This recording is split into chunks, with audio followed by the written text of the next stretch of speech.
Hi, this is Dr. Keith Valachi with the Dental Sleep Apnea Clinic here in Portland, Oregon. And I'd like to talk a little bit today about snoring and its relationship to sleep apnea. So snoring is very common. Depending on the studies we look at, there's estimates that snoring may be occurring in about 50% of the adult population, and habitual snoring, or people who snore almost every night or every night, may be more in the neighborhood of about 25% of the population. Snoring comes in all shapes and sizes, from very dainty, low snoring to loud as a freight train.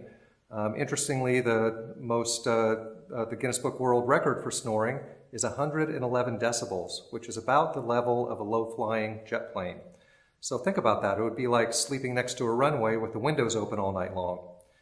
So what causes snoring is air goes through our airway, and when we go to sleep at night, our airway relaxes, the muscles around our airway relax, and it causes the airway to narrow. So a good analogy for this is what happens when you put your thumb over a garden hose. You got the same amount of water coming out, but it's going faster. So when that air goes faster through our airway, it causes all those relaxed tissues to vibrate really fast, and that creates the huge variety of sounds and volumes that we call snoring. So most people know that snoring can be a huge social issue. Just ask anybody who sleeps with or has a family member who snores loudly. For some people, they can't take it. They actually leave the bedroom, and in some cases, they may leave the relationship. What you may not know as much about is that snoring can also have some serious medical consequences. And that's because snoring tends to be associated with a potentially lethal medical condition called sleep apnea. So with sleep apnea, there tends to be snoring with pauses. And when you pause, that means you stop breathing. Then there's usually some kind of a gasp or something like that when breathing starts again, and then the cycle continues to repeat through the night.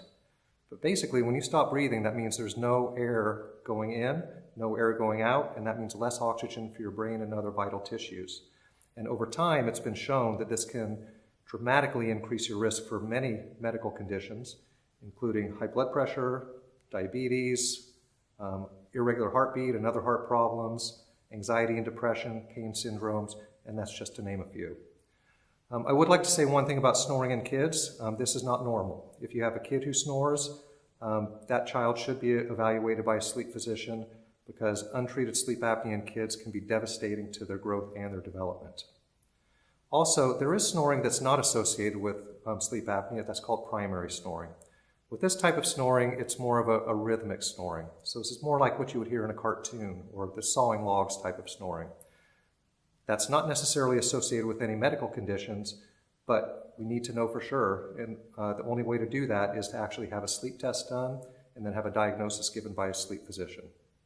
Once that happens, you can get treatment. And the good news is both snoring, primary snoring, and snoring associated with sleep apnea can be successfully treated with oral appliance therapy, which is what we provide at our clinic. If you have any questions about this, please go to our website, www.dentalsleepapneaclinic.com, or call us for a consultation.